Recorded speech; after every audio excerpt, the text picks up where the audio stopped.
Are you familiar with social history and how it applies to your genealogy research? Well, if not, or if you have questions about it and you're kind of wondering what it's all about, you're in the right place. I'm LisaLisson with Are You My Cousin, and I strive to take the overwhelm out of your genealogy research.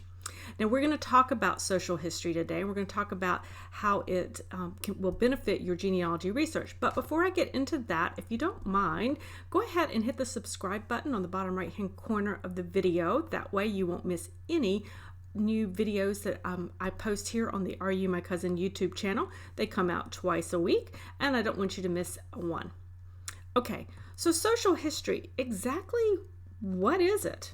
Social history tells us the stories about our ancestors. It refers to their daily life, what made up their daily life. It can refer to the type of job that they worked. It can be how they worshiped, where they worshiped. It can refer to what was going on in the community. So it may be the customs that they celebrated as a family or as a community. Social history can also give you clues to why an ancestor or an ancestral family moved to a certain area, why they left a particular area, why they married who they married.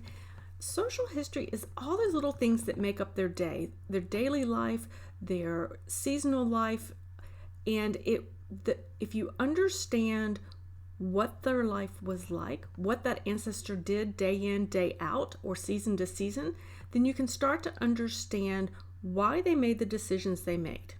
And when you understand the reasoning behind the decisions they made, then you can start to understand where they might have gone if you lose them, or what types of records they might have left behind or created.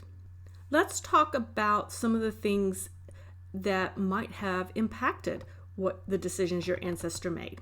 So it could be things such as wars. Now, if a war was going on, they may have fled a certain area. They may have gone somewhere else. If you find that's going on in your ancestor's life, that's an important clue. There could be the simple fact that you lose them at a certain time period. Check and see if there's been a natural disaster. Was there flooding? Was there drought? Did they have to leave the farm because they could no longer farm it? Was there a hurricane? If you're on the eastern coast, that's certainly a real possibility. Check for that. See if there was tornadoes and maybe they lost everything. Those types of natural disasters definitely impact the decisions that your ancestors made and may have caused a change in occupation or even a complete relocation. Social history also includes things such as epidemics or health concerns that were going on at the time your ancestor lived. So for instance, I actually kind of lost one of my ancestors. He was a young man, and he showed up actually in the mountains of North Carolina, in Asheville, North Carolina.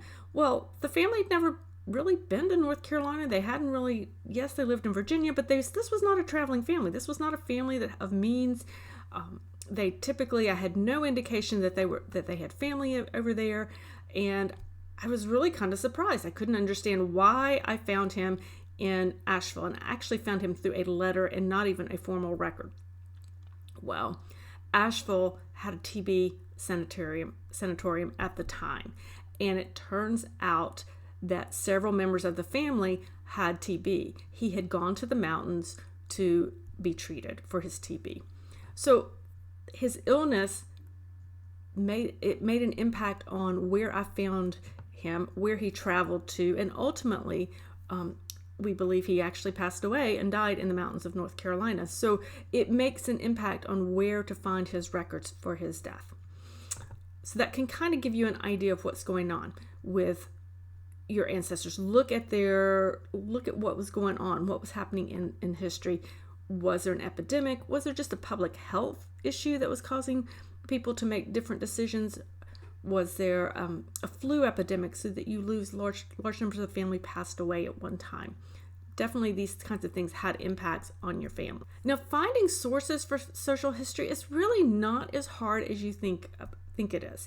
You can find things such as county histories that might talk about something that happened in history. It could talk about previous wars, or it could talk about droughts, or the big flood, the big earthquake, those kinds of things. You can see what might be happening or have happened in the county histories. Family histories might do it, Oral histories are a tremendous resource for you on this. Now, I realize you may not have the oral history of your particular family member, but check out large collections of first-person narratives or oral histories. You can find them at university collections. Doc South is actually one that is has quite a number of them if you were doing Southern research. And so maybe it's not your ancestor, but it's somebody who lived at that same time, and maybe they worked the same job in a particular factory. And so you get the idea of what your ancestor's life was like as a factory worker. Those types of things. Maybe it's a farmer, and they've interviewed somebody who was a farmer, and you can learn about what farming was like, what it was really like at a certain time period. It's not your ancestor, but they would have faced similar problems. So I would encourage you to seek out those types of resources. And of course, if you have older family members in your family, seek them out and gather their stories of oral history so that you can document your own family's history. So there you have it, guys. Social history is very important to your genealogy research. It will help you understand your ancestors' life. It helps you understand why they made the decisions they made. And when you understand those decisions about occupations and migrations and family matters, then you can be more successful to find the records that pertain to the family that they generated with those decisions. Also, understanding the social history and knowing the social history is a fabulous way to add color to your ancestor's life, so that when you are telling your other family members, non-genealogy folks, if you can believe it, when you are talking to them, you can make that ancestor come alive. You can help them relate to the ancestor and really spark that interest and keep their interest going in family history. Okay, guys, so there you have it for social history. There's a big blog post over on my website that I have a link to in the description, so you can go over there and read more about social history. And again, I'd love for you to hit that subscribe button so you don't miss a thing here on the YouTube channel. Have a great day, guys. Bye.